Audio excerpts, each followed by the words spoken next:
Joel, Boa noite. boa noite. Precisa liberar o vídeo está travado. É com o senhor, doutor. Não, eu estou clicando e não está liberando. Outros estão liberados aqui. O senhor precisa liberar do senhor aí. Não, eu estou clicando em cima de iniciar vídeo e não está saindo, está travado. Só o áudio que tá ok. Uhum. O que é que eu devo fazer? A sua Não imagem está. compreendo porque eu estou vendo vários aqui com o vídeo liberado e o senhor não está conseguindo. Não Tem que estou. liberar no mute aí, ao lado do mute, no microfone, tem um videozinho. Não, Joel, isso aí eu sei, rapaz. Isso aí eu sou macaco velho nisso. Só estou dizendo que eu estou clicando em cima, está rodando a bolinha e nada. Eu não consigo auxiliar o senhor daqui. Eu vou sair novamente, tentar entrar de novo, tá certo? Por favor.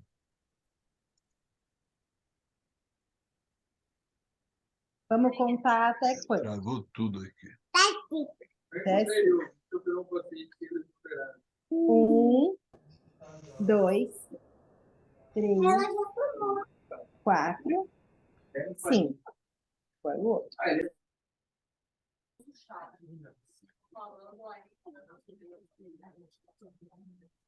Doutor Alberto, boa noite. Boa noite. Boa noite, Joel. Boa Doutor noite. Roberto, boa noite. Boa noite, Roberto. Boa noite, Ana. Firme? Tudo em ordem? Tudo em ordem. Passeou bem?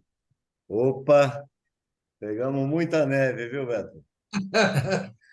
Umas nevascas boas, ó. Hã? Que E bom. era para isso, foi muito bom. E muito vinho também. Boa noite, amigos. Doutor Álvaro, boa noite. Não estou lhe vendo ainda. Agora estou. Agora sim. Agora sim, Joel. Valeu, Joel. É uma Obrigado. questão, às vezes é uma questão de sair e voltar. Essa aí é a forma mágica da informatização. Eu vou solicitar, eu sou Etelvino Trindade, estamos falando aqui de Brasília, presidente aqui da Academia de Medicina de Brasília, solicito aos confrades, confreiras presentes e que estão também online, para que desliguem o seu som, porque às vezes capta sons, quem está com o microfone aberto, capta som local, pode atrapalhar as conferências que se seguirão. A Academia de Medicina de Brasília agradece muito a presença dos nossos confrades, confreiros aqui presentes no nosso auditório. Agradecemos muito a todos os que estão online para participar desse nosso evento.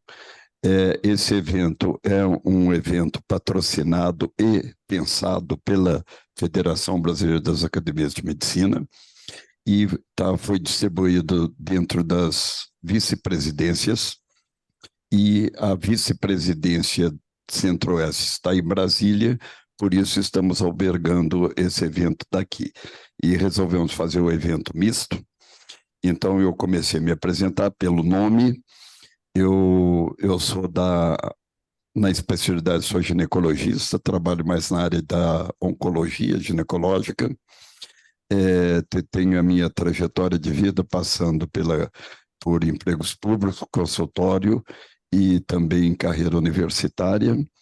Já estou na terceira fase da vida, já aposentado, mas continuo na labuta da medicina, em consultório privado e bastante inserido em movimentos associativos, dentre eles a Associação Médica Brasileira, Associação da Patologia Cervical e Colposcopia. Também participo muito do Conselho Federal de Medicina há muito tempo, através de câmaras técnicas, do Conselho Regional de Medicina, no Sindicato dos Mestres de Brasília, na Ginecologia de Brasília também, na FEBRASO, participo de uma série de coisas. Eu acho que é mais ou menos a história de vida de cada um de nós acadêmicos, que justamente a gente está nessas posições porque construiu alguma coisa. Logicamente, sem arrogância e sem falta modéstia, tem alguma coisa de méritos todos que estão aqui, que estão participando. Agradecemos penhoradamente a todos que vieram aqui E esperamos que esse evento seja de muito sucesso, que tenha muitos vão entrando também, e dentro desse universo que a gente está participando, que isso seja também um marco que vai fazendo a nossa história, a história da FEBAM. Eu vou passar a palavra agora para a abertura do evento, para o nosso confrade acadêmico Álvaro Antônio Melo Machado, que é vice-presidente nacional da FEBAM, membro titular da Academia Alagoana de Medicina e sócio efetivo do Instituto Histórico e Geográfico de Alagoas. Ele é especialista em Medicina de Família e Comunidade pela Fiocruz, ex-secretário de Polícia de Saúde do Ministério da Saúde e ex-presidente da Fundação Nacional de Saúde. Bem-vindo, professor acadêmico confrade Álvaro. Ele está abrindo esse evento em decorrência de um impedimento do nosso presidente, e ele explicará o motivo disso. Muito obrigado pela presença de todos, que todos tenham um excelente evento. Muito obrigado, meu estimado doutor Etelvino. E, inicialmente, eu quero justificar a ausência do nosso presidente da FEBAM, doutor Vicente Herculano da Silva, que está convalescendo de uma forte infecção intestinal, mas, graças a Deus, se recupera bem, apenas não pôde, neste momento, proferir esta palavra de abertura. Assim, em seu nome e em nome de toda a diretoria executiva da FEBAM, quero saudar o Dr. Marcos Vinícius Ramos, vice-presidente da FEBAM na região Centro-Oeste, o Dr. Etelvino de Souza Trindade, presidente da Academia de Medicina de Brasília, e em nome desses dois valorosos acadêmicos, cumprimento todos os confrades e confreiras do Distrito Federal, do Centro-Oeste e de todos os estados brasileiros que muito nos honram com suas participações, seja de forma presencial, seja de forma virtual.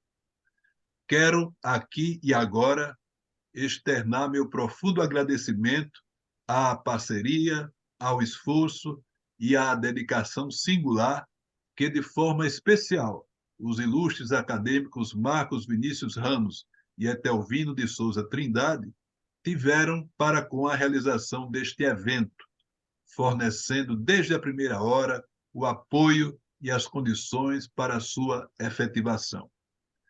Aos participantes, lembro de inserirem seus nomes completos no chat de nosso evento, pois forneceremos certificados para todos os participantes e palestrantes.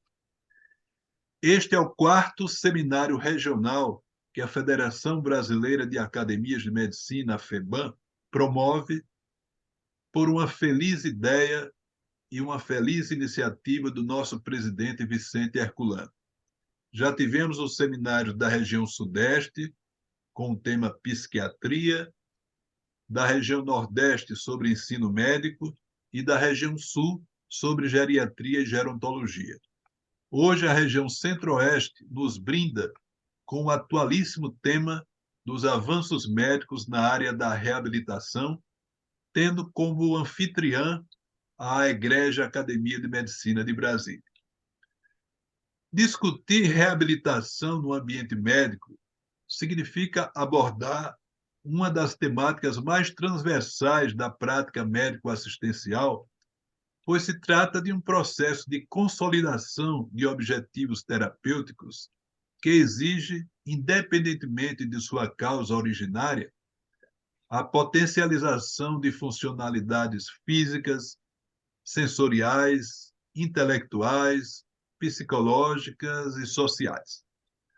Diante da necessidade de uma reabilitação, seja ela ortopédica ou neurológica, cardíaca, respiratória ou psicossocial, enfim, em qualquer de suas formas, o papel do médico e do serviço de saúde são fundamentais para garantir ao paciente uma autonomia que, em inúmeras situações, exige para sua consecução um conjunto de medidas derivadas de uma atuação multiprofissional e interdisciplinar.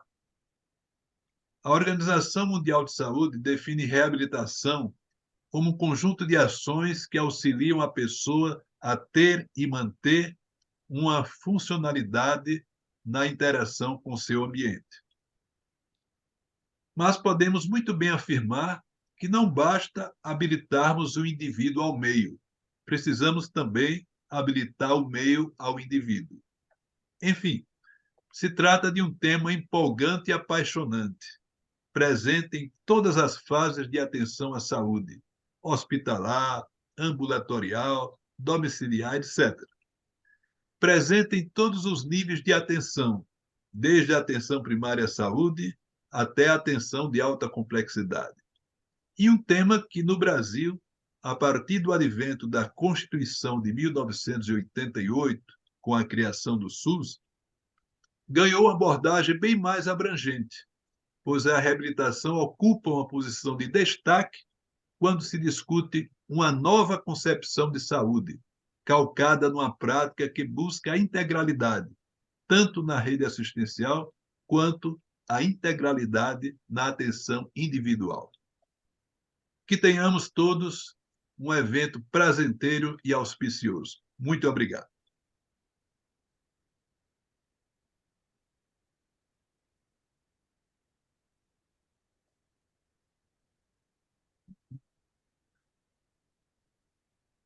Doutor Marcos, eu gostaria agora de fazer a apresentação muito rápida do nosso querido acadêmico, Dr. Marcos Vinícius Ramos, que é vice-presidente regional Centro-Oeste da FEBAM, é especialista em radiologia e diagnósticos por imagens pela Associação Médica Brasileira e pelo The American Board of Radiology, mestre e doutor em História, colaborador pleno do Departamento de História da Universidade de Brasília, nossa querida UNB, membro titular e ex-presidente da Academia de Medicina de Brasília. Doutor Marcos, por favor, com a palavra.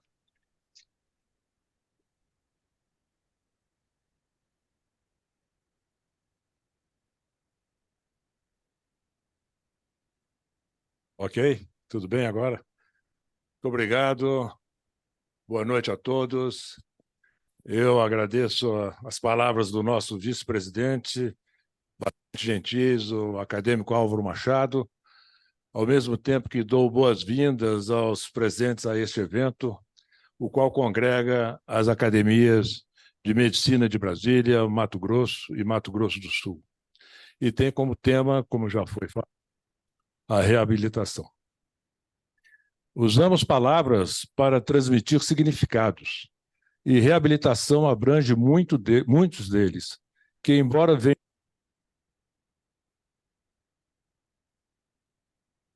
original de restauração, ou seja, na ideia de mudança para melhor. A reabilitação vem sendo amplamente discutida, pois cerca de 15% da população do nosso globo vive atualmente com algum tipo de deficiência. Estudos demográficos... Já estava ligado aqui, isso que estava falhando. Pode ser. Perdão, desculpem a falha. Estudos demográficos indicam que a proporção da população mundial com mais de 60 anos deverá dobrar nos próximos 30 anos. Boa parte dela vivendo ou sobrevivendo com doenças crônicas. Essas mudanças irão contribuir para um rápido aumento no número de pessoas com declínio funcional e resultar em enormes necessidades de reabilitação. Estarão concentrados, com certeza, nas populações mais pobres e vulneráveis, em países de baixa e média renda, em ambientes afetados por conflitos, os quais muito provavelmente estarão mal equipados para lidar com essas crescentes demandas. Nada mais atual, portanto, especialmente para o nosso país, do tema que estamos discutindo essa noite. A história da reabilitação está intimamente ligada ao crescimento da consciência e da responsabilidade social. Contrastando com o modelo biomédico, onde os cuidados com a saúde encontram-se concentrados quase que exclusivamente no tratamento da doença, A reabilitação deriva de uma combinação de abordagens de gestão centrada na compreensão ortopédica e biomecânica dos padrões de movimento, no domínio dos mecanismos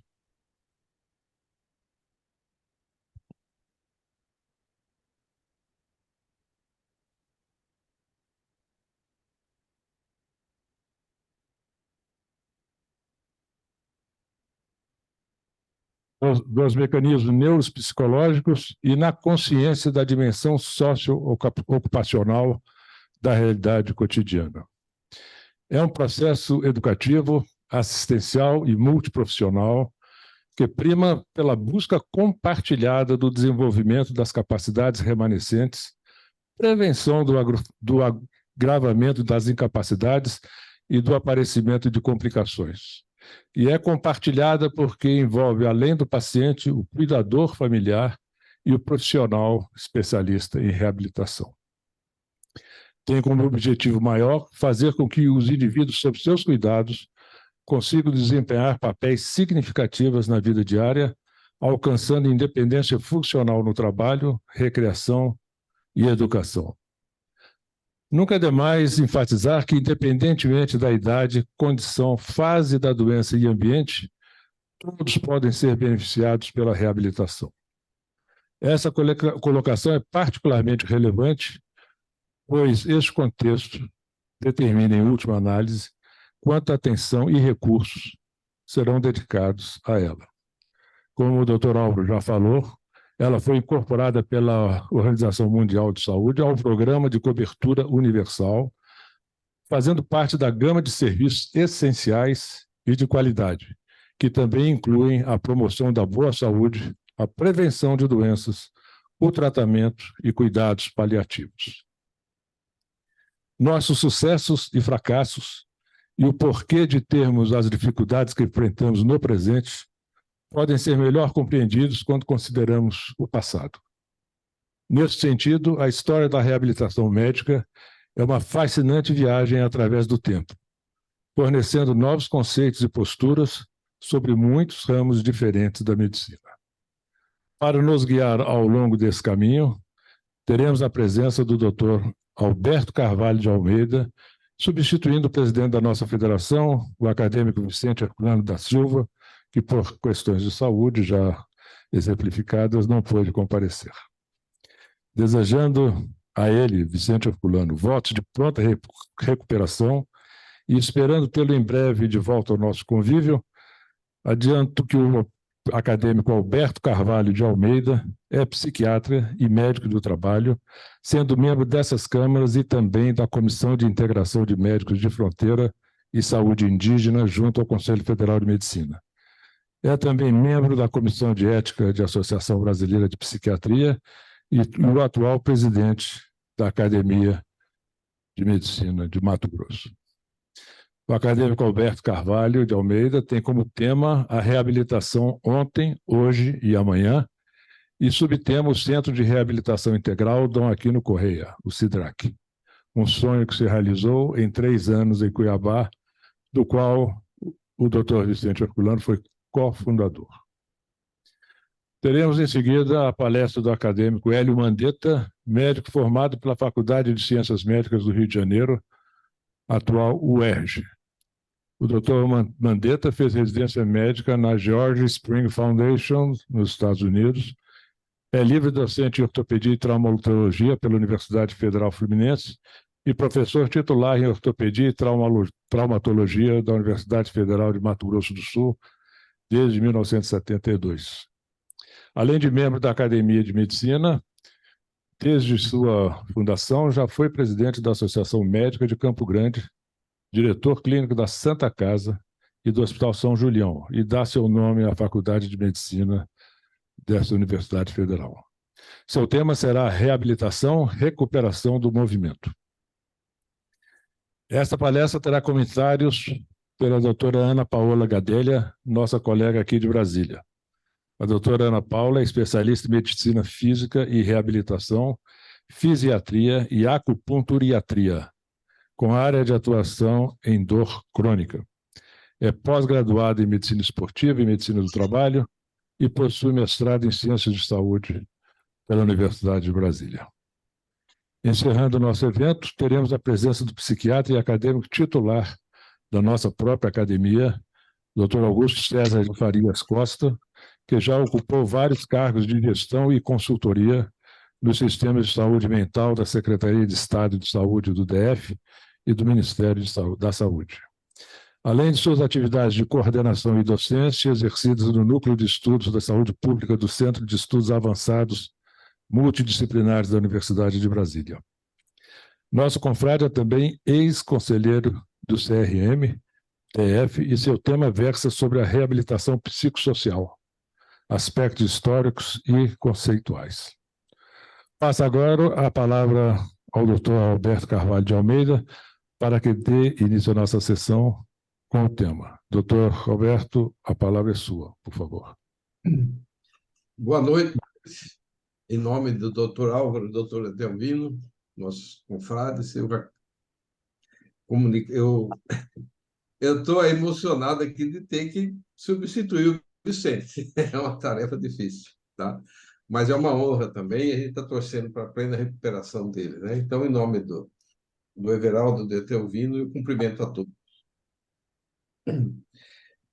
Só complementando em termos de currículo, eu fui conselheiro do CRM de Mato Grosso por 30 anos, né? Inclusive presidente, e do Federal, conselheiro suplente por 10 anos, e agora continuo lá em câmaras técnicas.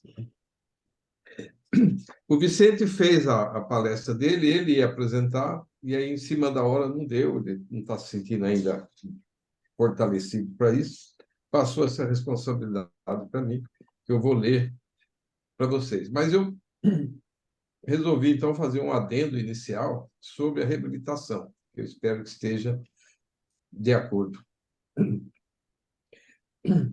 A reabilitação tem seu principal norteador idealizado por Howard Husk, tido como pai da medicina de reabilitação, que, em poucas palavras, postulou que a prática da reabilitação baseia-se na crença filosófica de que a responsabilidade do médico não termina quando a doença é vencida ou completada a fase cirúrgica. Só termina quando o indivíduo volta a viver e trabalhar com o que restou de suas capacidades, né? Sendo assim, né, todo médico é um reabilitador. Após a Primeira Guerra, principalmente durante a Segunda Guerra e após a Segunda Guerra, foi sentida a necessidade de se aprimorar esse trabalho de reabilitação, né, principalmente pelos soldados que voltavam da guerra com deficiência, com déficit, com perda de membros e tudo mais. Então, em 1947, o Husk juntou-se a George Diver, outro pioneiro da medicina de reabilitação, para estabelecer um centro de recuperação no Hospital Bellevue, o primeiro desse tipo para civis. Mas ele foi coronel, acho que da aeronáutica, ele já vinha, durante a guerra e logo depois, instalou vários serviços de atenção aos soldados, né? Que era um tipo resort, com todo atendimento. Em 1950, ele fundou o Instituto de Medicina Física e Reabilitação do Centro Médico da Universidade de Nova York, que em 1984 foi renomeado pela universidade, em homenagem a ele, como Instituto Husk de Medicina e Reabilitação. Toda a vida dele foi muito importante do trabalho no mundo todo, desenvolvendo e divulgando a reabilitação e trabalhando por isso. Aí a ONU declarou considerou a década de 1970 a 1980 como a década da reabilitação. E foi nessa década que caracterizou-se uma maior efervescência para a reabilitação profissional em todo o Brasil. O Instituto Nacional de Previdência Social, INPS, que fazia parte do Ministério do Trabalho e da Previdência Social, tinha em pauta a iniciativa de construção de ativação de centros de reabilitação profissional em todas as capitais do Estado brasileiro. Essa iniciativa ocorreu no governo general Emílio Médici, tendo como ministro o professor Júlio Barata. Na mesma época, foi realizado um convênio entre a Associação Médica Brasileira e as sociedades médicas para concessão de títulos de especialista, de especialistas. Na ocasião, a Sociedade Brasileira de Medicina Física e Reabilitação era presidida pelo Dr. Márcio Castro, com sede em Belo Horizonte. Essa medida fortaleceu a sociedade médica e passaram, a partir de então, a ter o apoio e a tutela da ANB, e posteriormente também do Conselho Federal de Medicina, CFM. E foi nessa década de 70 que começou uma política pública de atendimento a pessoas com necessidades especiais em Mato Grosso, sendo que o médico a comandar essa implantação foi o Dr. Vicente Herculano. E aí eu passo a ler o que ele nos conta sobre a reabilitação em Mato Grosso. E ele diz que o passado ainda é presente na política estadual de saúde pública no que diz respeito às pessoas com necessidades especiais. Concordo plenamente com ele. Como médico do trabalho e psiquiatra, a gente sente no dia a dia a dificuldade de se ter um trabalho público de reabilitação, né, que favoreça a volta do trabalhador à vida, ao trabalho, de um modo melhor, né? Porque o que a gente percebe no dia a dia do trabalho é que o INSS libera o trabalhador, dá alta, mas não dá nenhuma orientação quanto à mudança de função. Libera ele na mesma função. E aí chega para o médico de trabalho, ele não tem condições de trabalhar naquilo. Então, teria que arrumar um. Por que eles não reabilitam? Esse serviço é muito precário. Pelo menos em Mato Grosso, a situação vai ser difícil. O tratamento para essas pessoas só iniciou em Mato Grosso em 1970 com um fato inusitado. Uma senhora de forte sentimento humanitário, Dona Maria Lígia Borges Garcia, que ainda encontra-se viva, né, com mais de 90 anos, está lúcida, era esposa do governador do Mato Grosso, à época o engenheiro civil José Garcia Neto. E eles perderam uma filha, Gláucia, em um acidente de trânsito na cidade do Rio de Janeiro, e associada a essa tragédia, a melhor amiga da filha Gláucia foi acometida de uma doença reumática que, aos poucos, atingiu as articulações e impediu de andar e realizar atividades diárias. Essa é a tratativa de ontem. E foi nesse governo que o estado de Mato Grosso foi dividido. Então, bate no coração de Dona Maria Lígia Borges Garcia o toque dos desafortunados da vida. Assim como o estado de Leida, nasce o sonho que se transformou em realidade no estado de Mato Grosso. E hoje, pessoas carentes circulam pela cidade apoiadas em muletas e cadeiras de roda, em casa, contam com suporte de banho e possuem acesso à educação. Lembro-me de alguns personagens que eu também lembro do tempo da infância. Maria Mula Manca, de cegos pedindo esmola para comprar comida e remédio, do Bobo da Corte, do Zé Bolo Flor, do Frederico Olho de Prata, do Juca Flor, de tantas outras figuras emblemáticas. Assim surgiu o estalo de Vieira.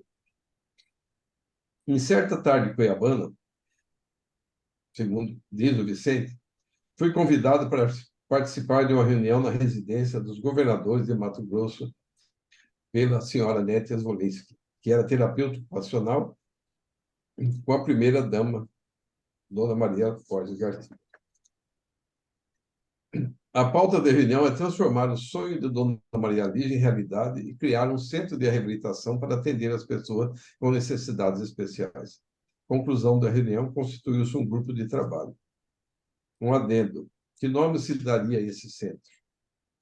Vários nomes foram apresentados. E a Dona Maria Lígia pediu a palavra e, num tom de respeito às ideias apresentadas, opinou o Centro de Reabilitação Dom Aquino Correia. Aí eu faço aqui uma lembrança. Esse centro foi instalado, foi arrumado, foi organizado dentro de um prédio antigo que era um presídio, uma cadeia pública, bem no centro de Cuiabá, ainda feito com pedras câmeras, um prédio bem antigo, né, que na época já não era mais presídio. Nesse momento, ela retomou a palavra e disse: ele foi quem realizou o meu casamento com o Garcia. Passado 3 anos, o Centro de Reabilitação Dom Aquino Correia foi inaugurado, 13 de julho de 1976. Hoje, essa instituição incorporou a palavra integral e se chama Centro de Reabilitação Integral, dão aqui no Correio, CRIDAC. Em 2022, realizou 133.734 procedimentos em 131 municípios do Estado. Faltam apenas 7 municípios para cobrir 100% da população de Mato Grosso. E o que se espera da reabilitação hoje e amanhã? Respeito, igualdade, fraternidade e liberdade. Legislação que garanta direitos e deveres de todo cidadão. Acesso ao mercado de trabalho. Usufruto de novas tecnologias a serviço do processo de reabilitação. Transporte, acesso à população carente. Liderança participativa na formação de políticas de saúde física e mental. Liberdade de ir e vir de cada cidadão com proteção e segurança. Concluindo, as pessoas com necessidades especiais, longe de serem um público para o Estado, têm o potencial de produzir riquezas imensuráveis a serviço da sociedade. Também concordo totalmente com eles. Como médico do trabalho, a gente sente no dia a dia a necessidade da reabilitação das pessoas, de ajudarem a ocupar um espaço, de se sentirem úteis, de estarem produzindo para ele, para a família, né? De sentir gente. Mas, infelizmente, ainda com essa situação, está muito lento e não atende todo mundo, né? Aliás, não é só nessa área, né? Mas eu vou parando por aqui, conforme eles disseram. Vamos deixar uma palavra a seguir com o colega.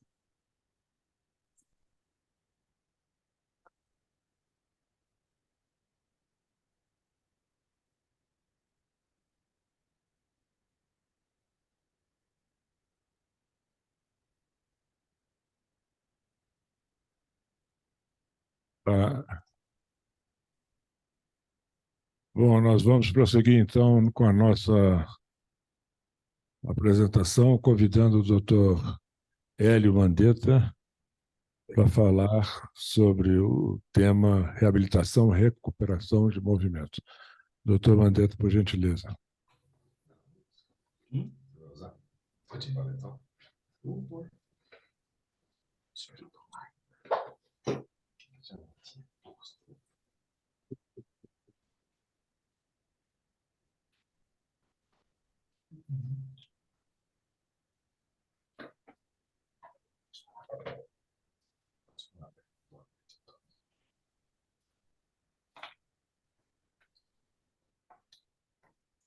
Boa noite a todos os confrades da Academia Nacional de Medicina. Eu estou profundamente agradecido pelo convite a mim feito pela Academia e pela Academia de Mato Grosso do Sul, na pessoa do presidente José Ivan Albuquerque. O tema que nos propuseram achei extraordinariamente atual, importante e que trará inúmeros benefícios aos médicos e àqueles que precisam ser recuperados. Aqueles que lutam a luta imensa do ser humano para reconquistar os movimentos que foram comprometidos em acidentes, no trabalho, na vida moderna, de todas as qualidades. É a oportunidade de nós fazermos chegar ao conhecimento dos companheiros, dos colegas, que trarão os benefícios às suas comunidades. O movimento é vida. A vida mostrada neste slide, que aqui está, mostrando o macaco que andava apoiando com as mãos o solo para poder se deslocar. A sua coluna vertebral estava profundamente arqueada.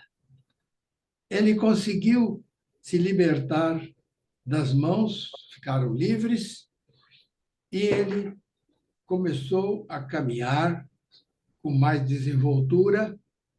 Todavia, a coluna vertebral dele estava em deformidade de uma cifose da coluna toracolombar. Quando as mãos ficaram livres, ele pôde improvisar alguns instrumentos para caça e para pesca, para se alimentar naquilo que ele havia escolhido para se manter vivo e com forças. Até que chegou o momento em que ele teve a postura do Homo sapiens, que está aqui na ponta esquerda do visor. Aqui nós estamos diante do grande desenvolvimento, a revolução do grande desenvolvimento do trabalho comunitário em grande escala. Em consequência de horas e horas trabalhando para suprir as demandas, ocorreram lesões do trabalho, lesões no ombro, lesões nas mãos, lesões na coluna cervical.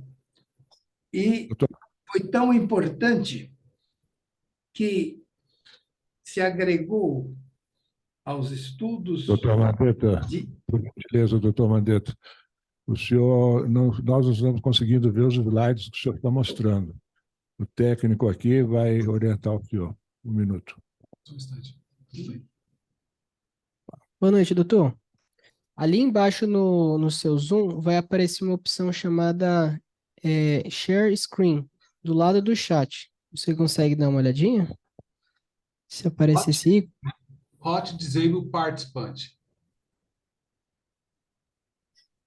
Eu acabei de colocar o Dr. Hélio Mandetta como responsável na sala e ele pode agora projetar a apresentação dele. Perfeito. Por gentileza, senhor, então, fique à vontade para prosseguir. Vamos lá. Então... Só verifica se eles estão conseguindo ver. Está conseguindo ver? Ainda não. Sim. Ok. Sim.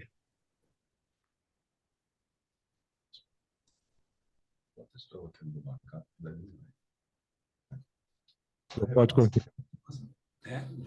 Dá um resumo do resumo e vai. É um pequeno resumo que vou fazer, mostrando que o macaco caminhava inicialmente com o apoio das suas mãos no solo para dar condições dele se locomover nas diferentes posições.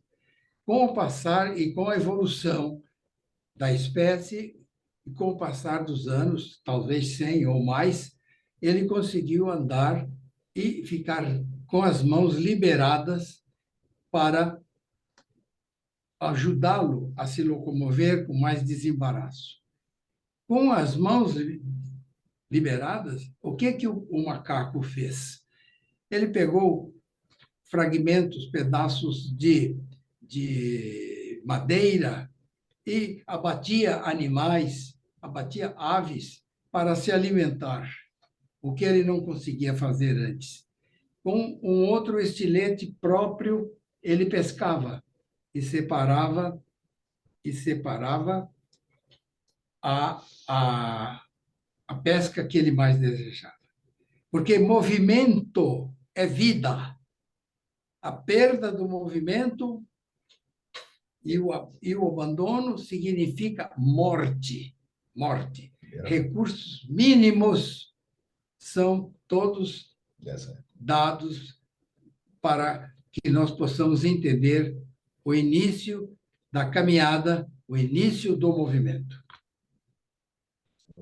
Aqui, nós estamos diante de cidades grandes, com múltiplos funcionários e trabalhando várias e várias horas, com esforços repetitivos das mãos, dos ombros.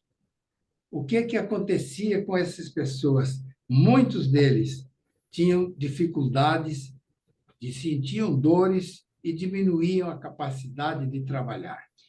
Elas foram rotuladas como lesões do trabalho.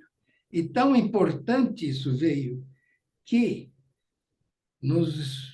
foi colocado no ensino das enfermidades também as lesões do trabalho.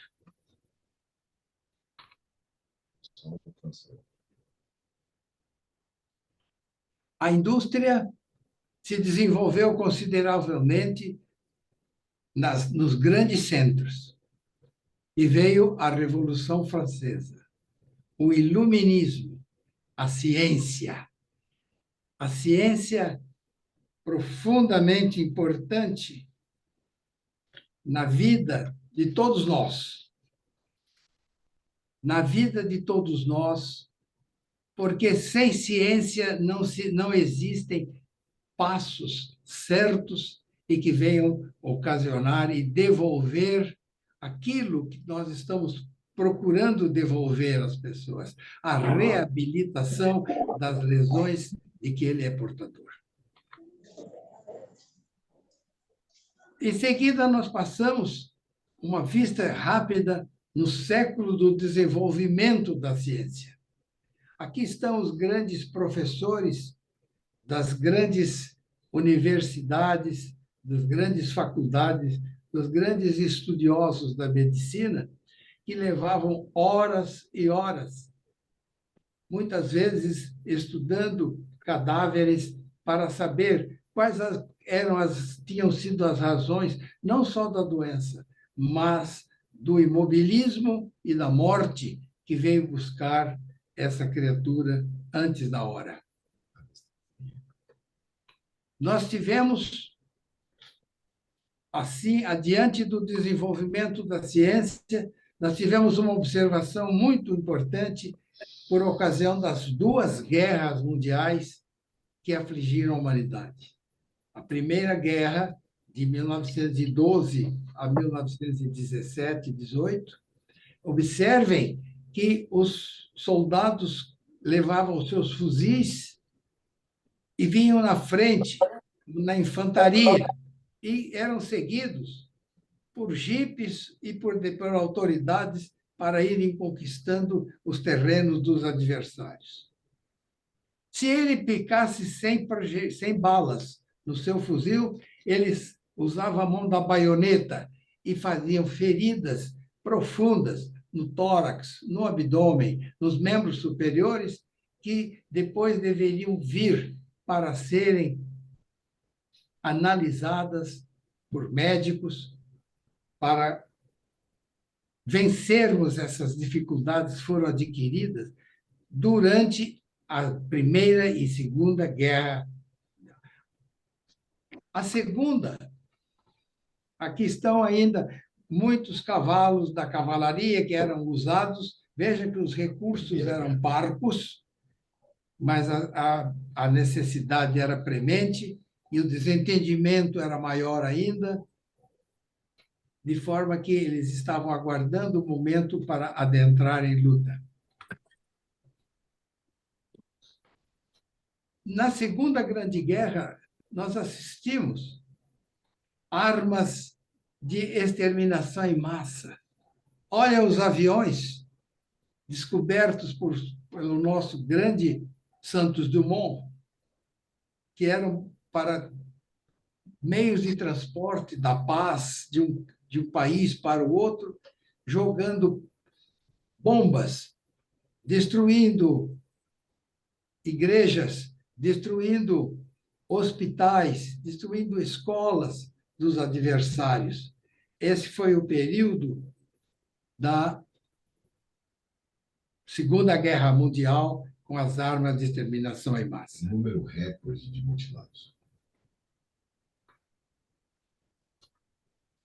Aqui, a figura do presidente Lincoln. Roosevelt, desculpe. Franklin Roosevelt. O presidente Franklin Roosevelt era um sequelado da paralisia infantil, da poliomielite anterior aguda. Ele está aqui descendo com extrema dificuldade os degraus e ao lado, na cadeira de rodas, com uma pequena menina de aproximadamente 6 ou 7 anos, na perna direita dela está um suporte para que ela possa se andar um pouco melhor, caminhar um pouco melhor, com mais segurança. Eu vi com muita frequência, não só lá em Warm Springs, mas aqui em Campo Grande, onde trabalhei durante muitos anos, essas crianças, às vezes com a idade de 11, 12 anos, caminhavam colocando a mão na face anterior da coxa, por insuficiência do quadríceps, e com deformidade no joelho, com deformidade no quadril, deformidades essas que deveriam ser, primeiro, bem analisadas, fazer um programa de tratamento, corrigir as deformidades passíveis de correção, assim, dando condições para que o fisioterapeuta que estava iniciando nessa época pudesse também ensinar a fazer contrações de flexão, de extensão do joelho, fortalecendo os mesmos.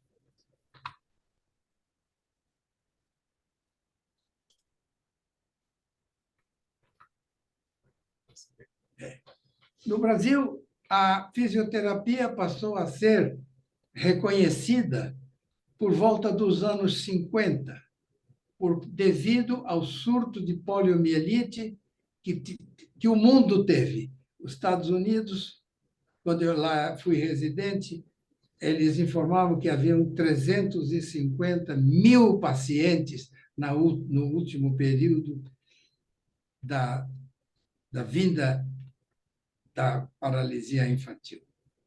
Então, nós tínhamos a preocupação de como tratar as sequelas causadas por essa doença. Como recuperar essa criança? Como recuperar esse adolescente? Ele tinha o direito de andar em melhores condições, de caminhar apoiado numa bengala ou em duas, tirando essas escoras todas. E aí, então, eles recebiam todos os carinhos dos fisioterapeutas e dos médicos que haviam operado, e eles obtinham resultados satisfatórios.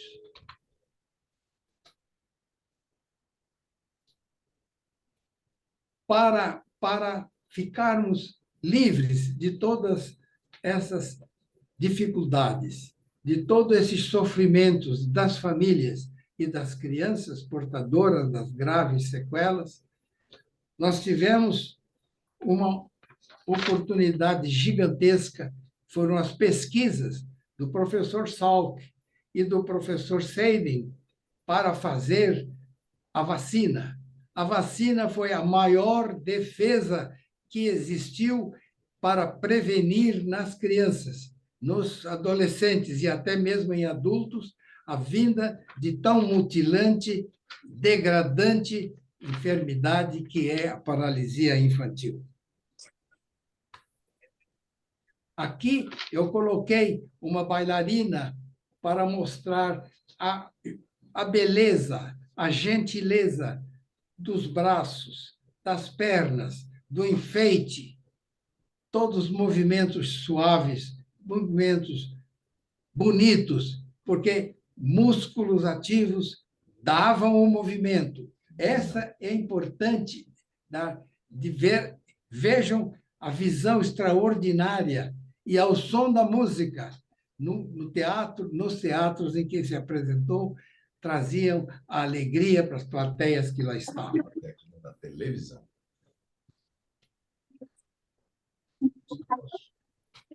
Aí nós passamos já para uma outra fase da reabilitação,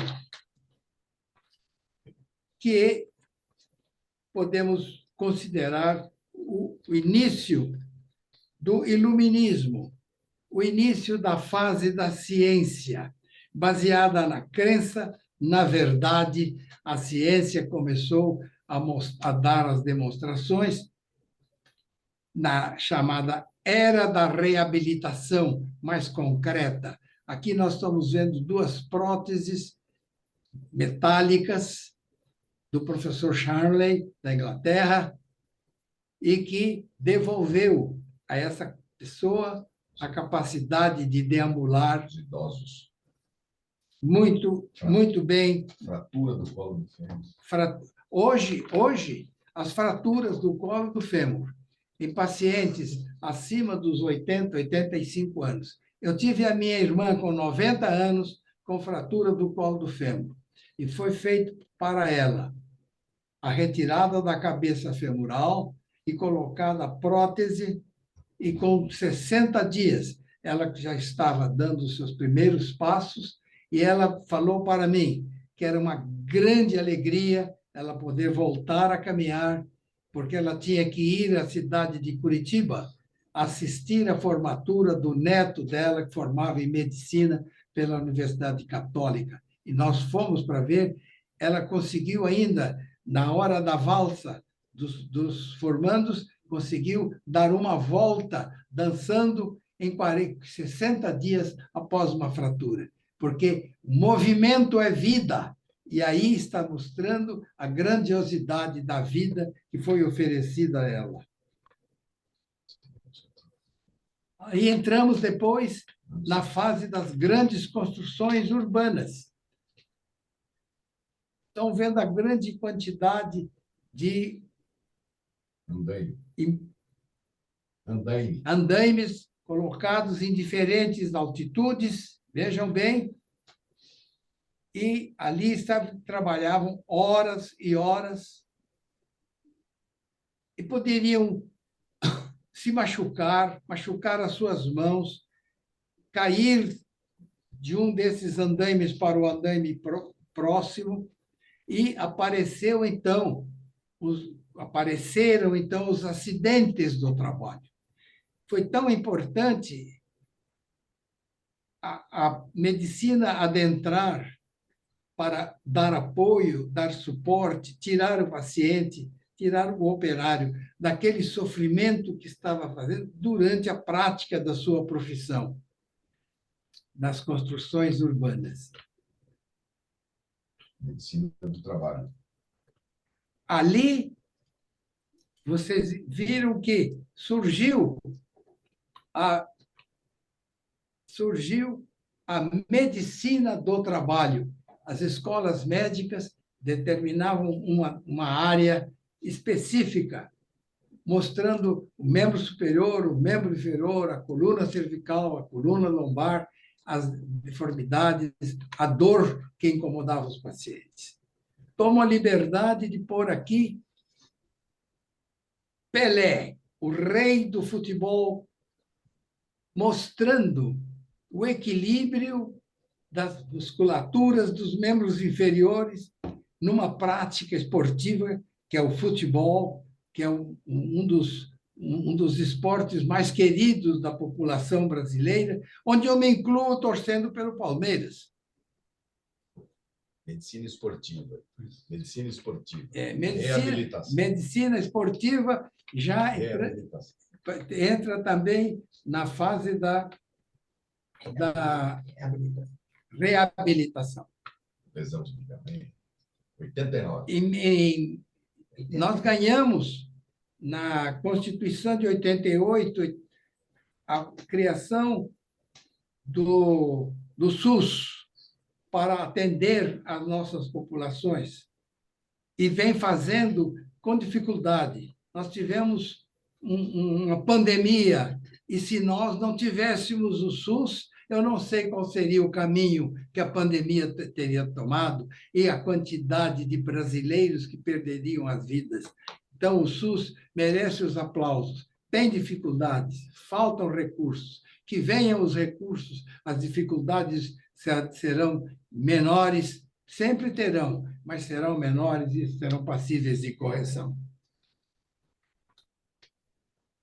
Aqui eu mostro para verem a reabilitação da bailarina que teve a infelicidade de perder a tíbia esquerda.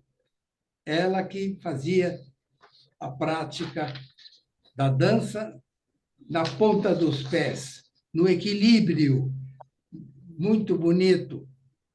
Vejam bem como ela está. E vocês vão ver agora olha só a prótese e ela com a ponta dos pés. Ela está sendo devolvido a vida que ela havia perdido. Porque a vida é movimento e ela não podia parar de movimentar naquilo que ela realmente amava e aí fazia com que as grandes multidões que apreciavam essas músicas aplaudissem de pé o seu sucesso. Aqui temos o físico Stephen William Hawking. Lutou a vida inteira com extrema dificuldade. Os movimentos foram sendo diminuídos, subtraídos da vontade dele.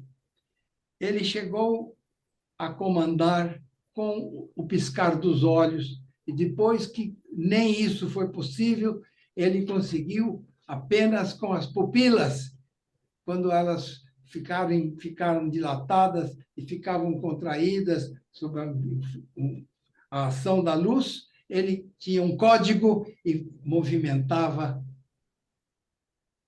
o que necessário fosse. A impressão que eu pessoalmente tenho é que foi um dos maiores, o segundo maior físico do mundo. Aplaudo e todos devem aplaudir aquele que fez renomados serviços numa cadeira de rodas.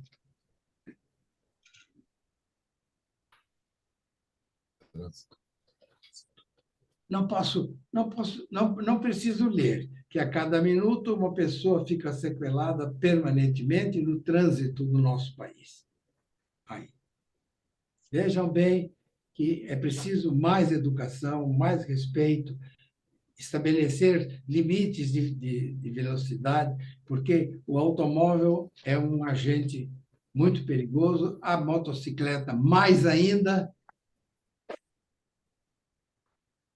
Aqui está mostrando o sequelado por acidente, fazendo a fisioterapia, recebendo da fisioterapia, da fisioterapeuta e provavelmente do médico que o assistiu, quais os melhores movimentos, quanto tempo seria necessário fazer esses movimentos, não deixar com que os seus músculos ficassem muito compromissados e fatigados, não.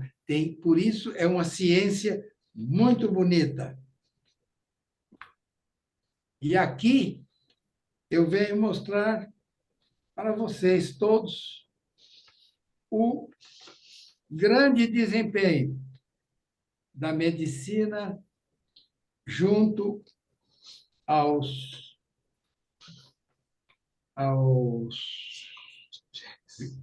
genes, a medicina e a cirurgia genética. Algumas doenças e alguns genes são identificados e, com todo o cuidado, com todo o respeito, ele é extraído e o paciente passa a ter uma nova vida, voltando muitas vezes a ter uma vida próxima da vida absolutamente normal. Repito, movimento é vida.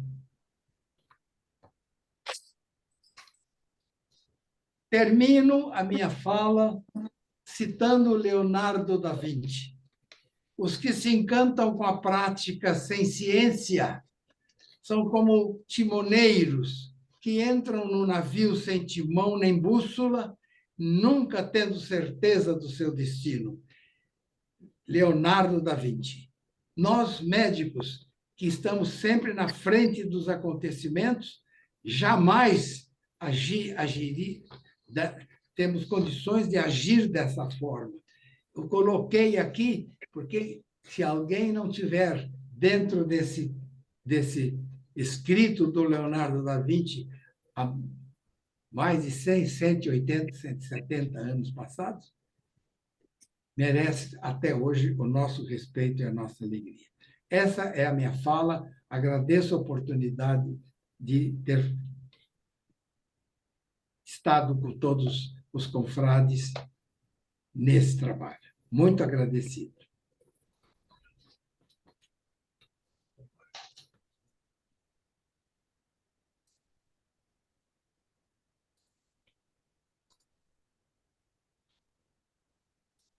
Agora tem a moça que vai. Passou para...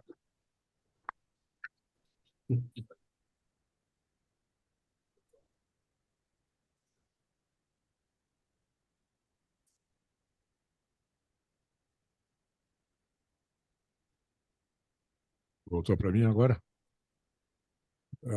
Gostaria de agradecer ao Dr. Mandetta, dar os parabéns pelas belíssimas imagens que nos mostrou, principalmente da aplicação da tecnologia ao balé, né? É quase que incrível como uma pessoa consegue fazer aqueles movimentos usando próteses.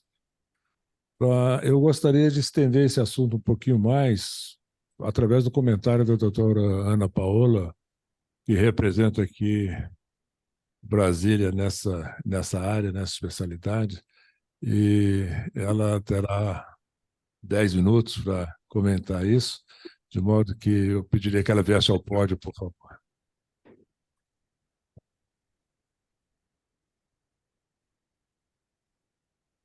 Boa noite a todos. Eu gostaria de agradecer inicialmente o convite para participar desse evento tão importante na área de reabilitação. Parabenizar o professor Hélio Mandetta pela brilhante palestra. E, aproveitando a fala dele, eu vou falar um pouco sobre as lesões de esforços repetitivos, que, na verdade, é uma nomenclatura mais antiga, porque não está só relacionado aos esforços repetitivos.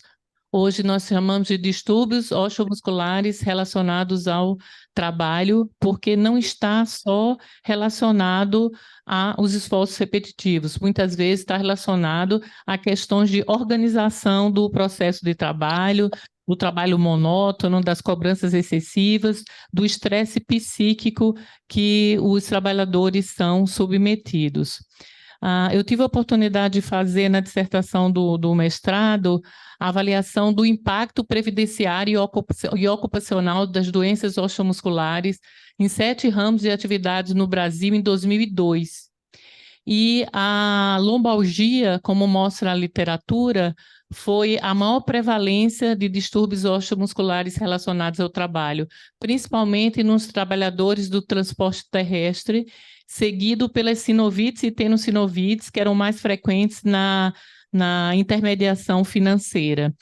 E o impacto, o custo para a Previdência Social no ano de 2002 dessas doenças osteomusculares relacionadas ao trabalho foi em torno de 190 milhões, sendo que a dor na coluna foi o que impactou mais.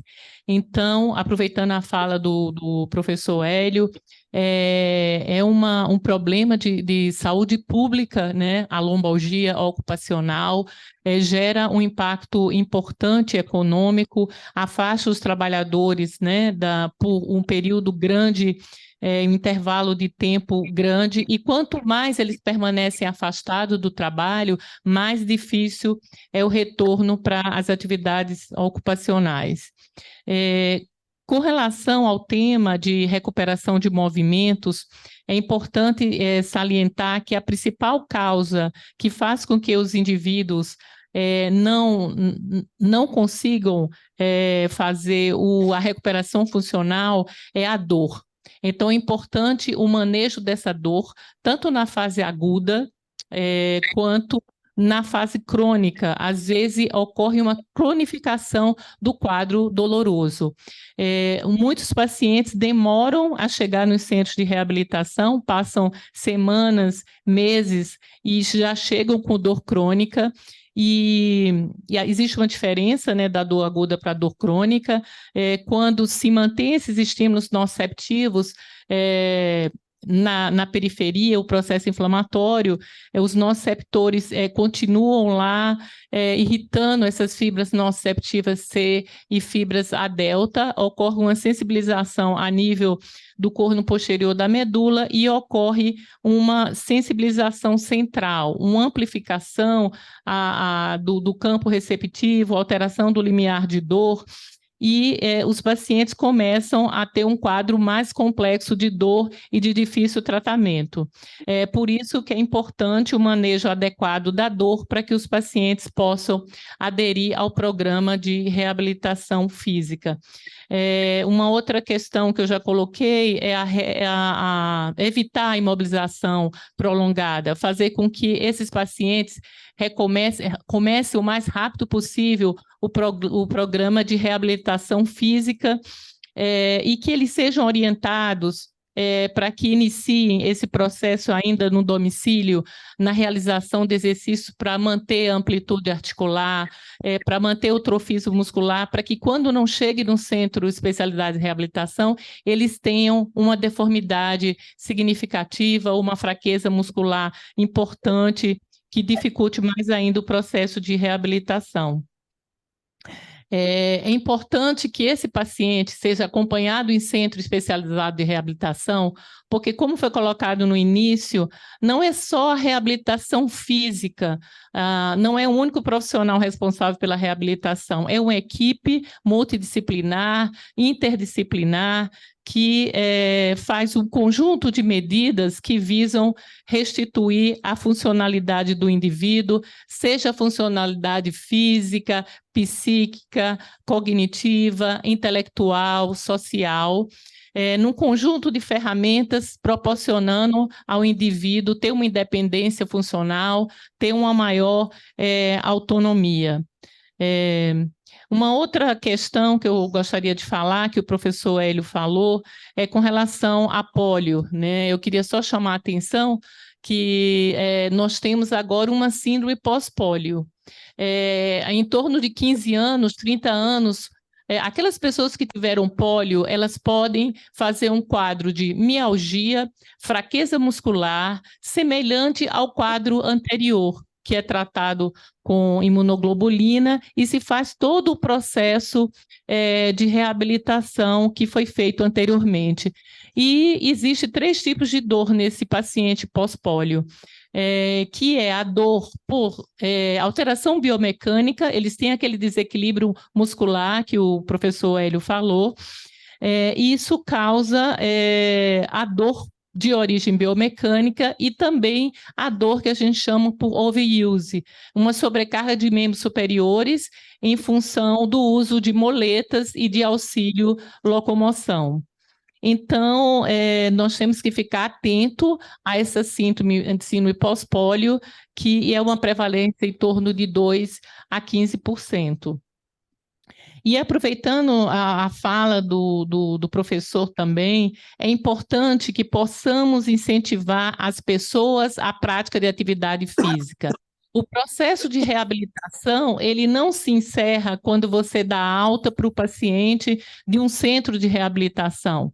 É importante que esse paciente tenha alguma atividade física na sua comunidade ou pratique alguma atividade esportiva para que ele consiga continuar com os objetivos definidos no programa de reabilitação física, porque o ganho de força, o ganho de resistência, ele não acontece só naquele período da reabilitação. Ele tem que continuar nas atividades do dia a dia, a longo prazo, para que consiga um aumento de força, de resistência muscular. Então, eu acho que o grande desafio médico é incentivar o paciente à prática de atividade física.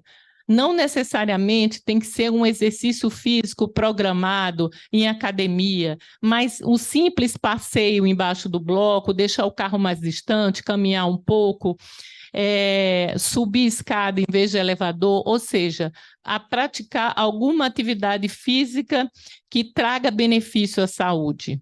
Nós sabemos que os exercícios físicos, eles são usados não só para prevenção, mas para tratamento de diversas doenças crônico-degenerativas, né? A osteoporose, a lombalgia, a hipertensão arterial, a diabetes. Então, que possamos incentivar, né, como médicos, a prática de atividade física e a prática de exercícios esportivos, e aproveitando a fala do professor Hélio, né, brilhante como sempre, que movimento realmente é vida, né? Que possamos não só recuperar o movimento, mas continuar praticando o exercício, se movimentando, para que possamos melhorar a qualidade de vida, para que possamos ter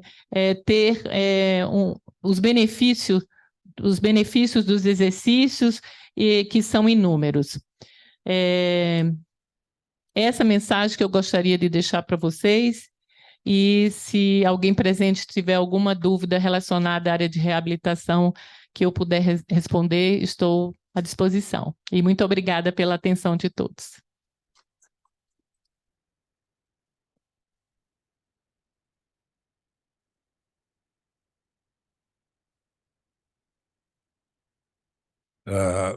Grato à doutora Ana Paola pelos comentários, grato ao doutor Mandetta mais uma vez pela explanação, não só a ele, mas também ao doutor Alberto.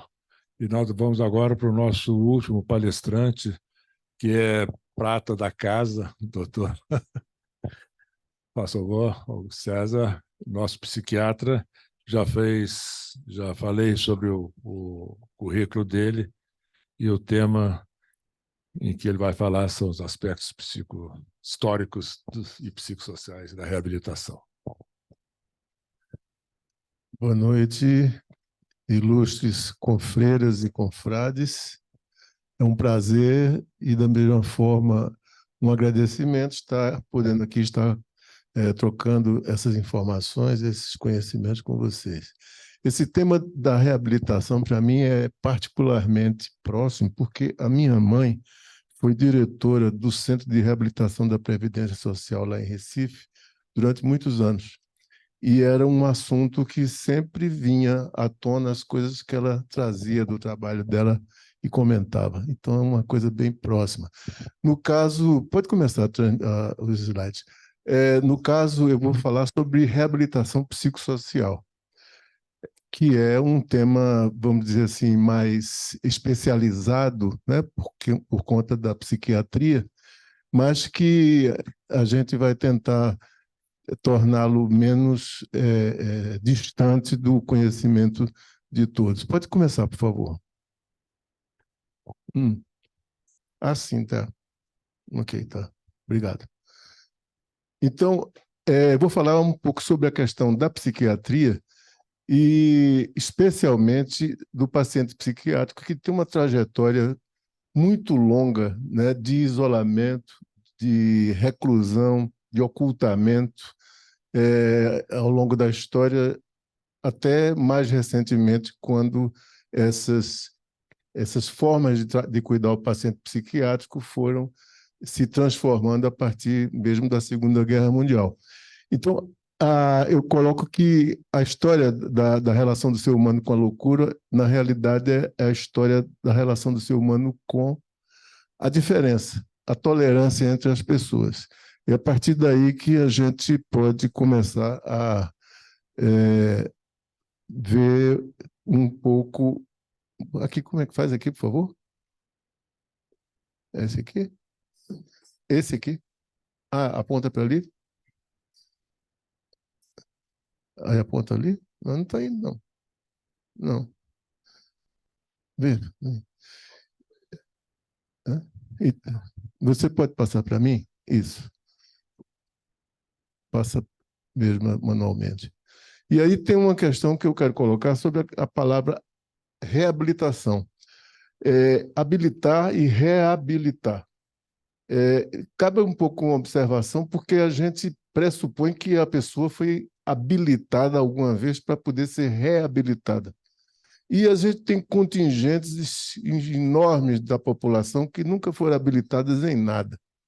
E essas pessoas, por algum motivo, sofrem alguma intercorrência que limita a produção, a capacidade produtiva dela, não só do campo da psiquiatria, mas em qualquer campo. E essa pessoa não tem como ser reabilitada, ela vai ser habilitada. E eu falo assim, com certa referência também, aos atletas das Paralimpíadas, que se não fosse essa política pública de inserção social, essas pessoas não teriam como ser reabilitadas, porque a condição delas é muito limitante, de cada uma delas. Então, a necessidade de se desenvolver políticas públicas para poder habilitar as pessoas. E, quando habilitadas e com intercorrência, elas poderão ser reabilitadas. Pode seguir. Esse conceito da reabilitação psicossocial é um conceito que foi introduzido pela reforma psiquiátrica aqui no Brasil a partir dos anos 70. E quando na perspectiva da reforma psiquiátrica, com a deshospitalização dos pacientes psiquiátricos, que é uma tônica da assistência psiquiátrica convencional, que é o ocultamento, a exclusão e o confinamento dentro dos hospitais psiquiátricos. E esse paradigma da reabilitação psicossocial é justamente para tentar sair do binômio saúde e doença, e também dos estigmas que ficam em torno do paciente psiquiátrico.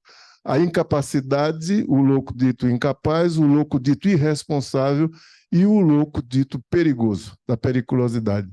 Pode passar.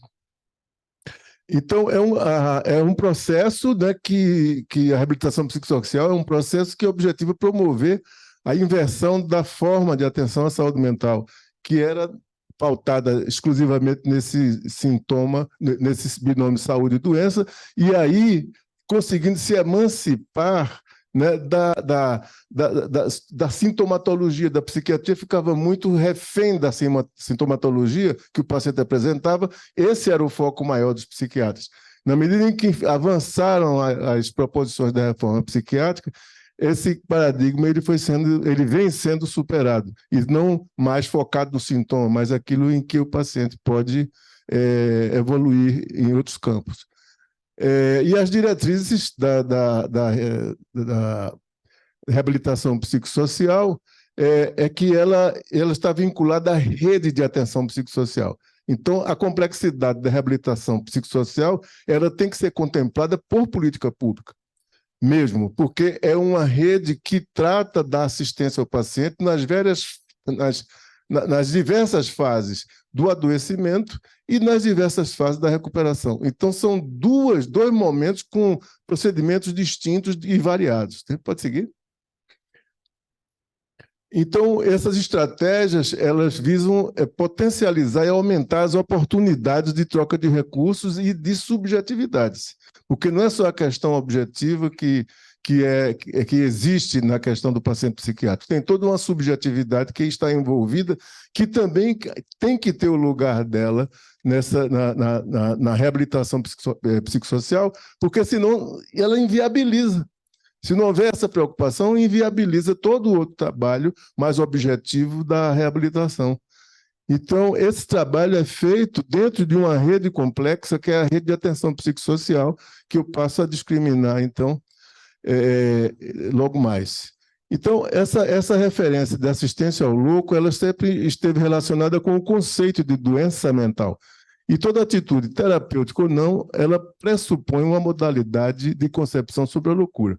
Então, se você olha o paciente psiquiátrico com essa perspectiva daqueles estigmas que eu me referi há pouco, você vai ter uma forma de tratar, uma forma de lidar com ele. Mas se você o coloca humanizado, né? Ou seja, ele, como ser humano, ele tem, como todos nós, nossas diferenças, nossas imperfeições, nossos exageros, nossos temores, né?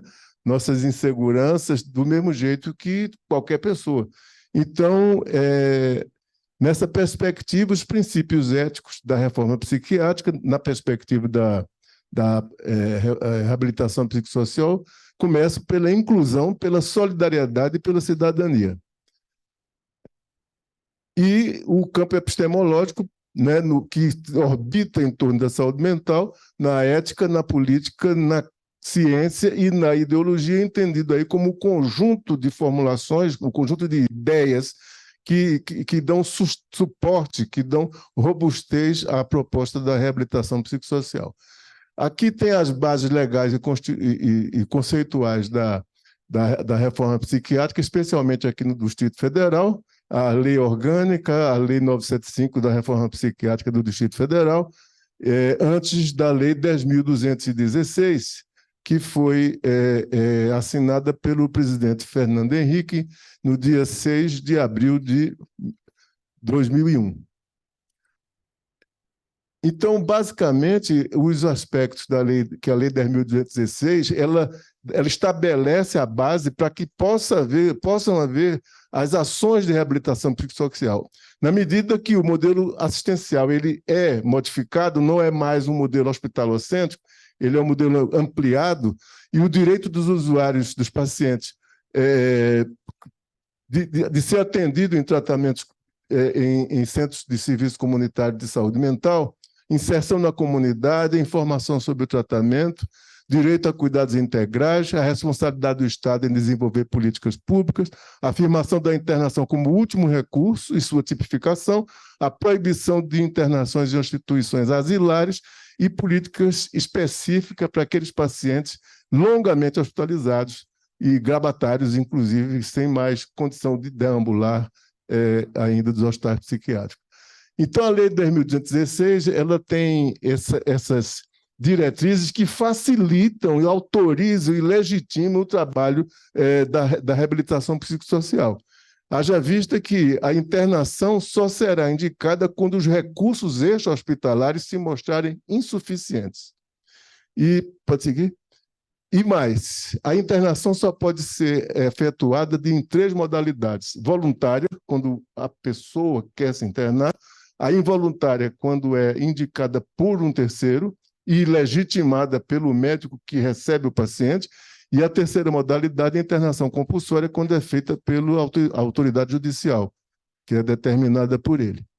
E, bem, essa rede de atenção psicossocial ela é constituída pelos seguintes componentes, né? A atenção básica em saúde, a atenção psicossocial especializada, a atenção de urgência e emergência, a atenção residencial de caráter transitório, para aquelas pessoas que são usuários de substância psicoativa, que estejam no estágio pós-desintoxicação, mas que não têm casa ou que não têm como ir para casa porque a família não acolhe. Essas pessoas passam um tempo numa unidade dessas e nessa unidade são efetuados também procedimentos de retorno ao estudo, à faculdade, retorno ao trabalho, uma capacitação, enfim, tudo que o paciente possa demandar no sentido dessa reinserção, dessa reabilitação psicossocial. Atenção hospitalar, a estratégia de desinstitucionalização e a reabilitação psicossocial que a gente está falando agora. Essa rede ela é complexa e tem vários níveis. Na atenção básica, na atenção psicossocial estratégica, que são os CAPs, atenção de urgência e emergência, no SAMU, na sala de estabilização, na UPA, na atenção residencial de caráter transitório, a atenção hospitalar e enfermaria especializada em hospitais gerais, a estratégia de desinstitucionalização, né, nos serviços residenciais terapêuticos, a estratégia de reabilitação psicossocial propriamente dita, no sentido da geração de trabalho e renda, empreendimentos solidários e cooperativas sociais. O CAPS, então, é o lugar de referência. Ele é que faz essa articulação toda de procurar ver quais são as potencialidades do paciente, de ter a escuta qualificada nesse sentido de absorver dele o que é que ele demanda e aquilo que pode ser um caminho mais eficaz e mais eficiente desse paciente ser reinserido. Então, são serviços abertos de atenção diária que acolhem a crise, pode ser hospital-dia, e articulam os recursos do território, porque é um serviço territorializado, ele não é abrangente para a cidade inteira, cada região da cidade tem um serviço desse de referência, e dá suporte às ações de saúde mental também articulado com a atenção primária. Enfim, essa aí é um diagrama com essa rede, como é que ela funciona, é uma rede complexa, certo? E ela precisa ser muito bem articulada para que essas interações elas possam ser eficientes e não se transformem num caos ou numa coisa que seja ineficaz. Pode seguir? Finalizando, então, com a rede de atenção psicossocial, no sentido da solidariedade, da cidadania, da inclusão, que é o que a gente espera da eficiência da reabilitação psicossocial. Muito obrigado.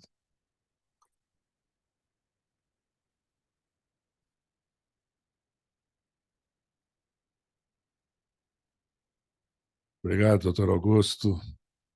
Eu gostaria, ao fim dessas apresentações, todas elas extremamente interessantes, todas elas brilhantes, fazer alguns comentários, uma vez que o modelo que nós utilizamos hoje não permite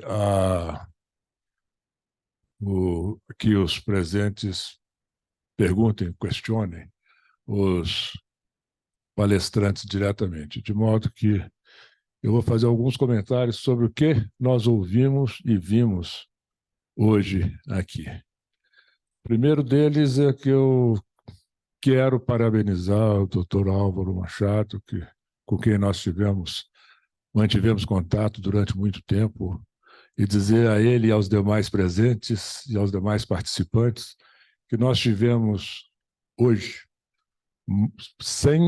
mais de 100 participantes assistindo a essa palestra. Eu não sei se isso é contabilizado, foi contabilizado naquelas que nos precederam, mas eu acho que é um número bastante expressivo, muito em parte pela qualidade dos nossos palestrantes, muito pela organização da FBAN e muito pelo tema, que realmente é um tema bastante interessante. Nós vimos aqui também que guerras, epidemias e avanços tecnológicos acompanham para e passo a evolução da reabilitação. E isso vem desde os tempos dos romanos, com os valetudinários, não é isso? Os hospitais de campanha que as legiões romanas utilizavam há mais de 2000 anos. Vimos também que existem vários tipos de reabilitação. À medida que novas especialidades surgem ou se dividem, novas áreas de reabilitação aparecem. E, por incrível que pareça, vimos também que não existe uma unificação. Ninguém falou aqui sobre a especialidade de reabilitador. Não existe, até onde eu saiba, um médico que seja especialista nessa área abrangente. Existem especialistas em várias áreas, reabilitação em várias áreas, mas reabilitação em si não é uma especialidade. O que faz com que os recursos sejam pulverizados, serviços sejam repetidos, áreas carentes não sejam premiadas ou não sejam beneficiadas. Então, essa pulverização da reabilitação em função das particularidades das deficiências é uma realidade e eu acredito que merece atenção o fato de não haver uma unificação em torno desse tema. Outra coisa que chamou a atenção do grupo aqui da plateia foi que as doenças incapacitantes são as mais prosaicas em termos absolutos e percentuais. Estão ao nosso lado, como bem falou a doutora Ana Paola, dor lombar, cefaleia, depressão, correspondem à imensa maioria das deficiências e que exigem reabilitação. Provavelmente são muito mais baratas de serem tratadas também do que aquelas que exigem uma alta tecnologia para serem desenvolvidas. O número de instituições de reabilitação no Brasil é extremamente pequeno. Embora o percentual da população com deficiência seja bastante alto. Poucos conseguem ser atendidos pela rede pública. Estima-se que o alcance da reabilitação seja maior nas pessoas com deficiência intelectual, que vem com 30% apenas, auditiva e visual, que são pouco valorizadas e, no entanto, tem um número de deficientes bastante alto. É importante também considerar que não há reabilitação sem a associação com a sociedade e sem a participação de outros profissionais. Nós precisamos entender que médicos, fisioterapeutas, enfermeiros, acompanhantes trabalham juntos nessa área e precisam trabalhar juntos, porque senão nós não vamos a lugar nenhum. A humanização da loucura foi outro ponto colocado aqui. Isso é fundamental, né? A saúde mental é extremamente importante e não pode ser nunca ignorada. A classe médica tem que estar sempre atenta a isso e sempre participando disso. Então, concluindo, eu diria que as ações públicas são necessárias para diminuir esse processo e precisamos não apenas da remoção de barreiras físicas e arquitetônicas. Veja, engenheiros e arquitetos também poderiam participar dessas equipes de reabilitação em nossas ruas, avenidas e moradias.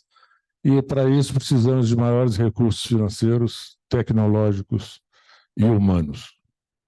Eu quero terminar essa conversa, esse evento, citando uma pessoa que foi mencionada aqui na Academia de Medicina há alguns meses. Nós tivemos uma conferência sobre cuidados paliativos. E existe uma frase que foi mencionada aqui, dita pela fundadora da medicina paliativa no Reino Unido, a Cicely Saunders, que ela dizia o seguinte: os pacientes devem morrer em paz, mas até este momento chegar, devem também viver plenamente. Então, é justamente esse o objetivo da reabilitação. E com isso eu encerro, agradeço a todos a presença, agradeço a direção da FBAN, desejo ao doutor Vicente Herculano, pronta recuperação, agradeço a presença do doutor Edson Antunes, um decano da ortopedia aqui em Brasília, que estava presente nessa reunião, via Zoom, ao doutor Mandetta, ao doutor Alberto, ao doutor Augusto, à doutora Ana Paola, e especialmente ao doutor Álvaro Machado, sem o apoio do qual nós não poderíamos levar a bom termo essa reunião, e eu sei o quanto esse tema é caro para ele. Um abraço a todos, boa noite, parabéns à FEBAN e parabéns aos nossos conferencistas. Obrigado.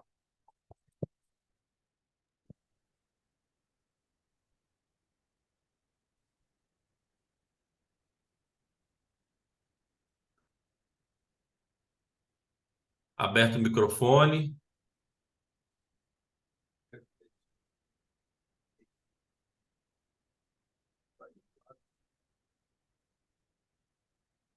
Doutor Álvaro, acho que podemos encerrar então, né? Isto. Uma boa noite a todos. Muito obrigado ao André e a toda a equipe aí em Brasília pelo apoio. Encerrando aqui a reunião, eu saindo, acabamos o evento, encerra a transmissão. Muito obrigado pela presença de todos, então.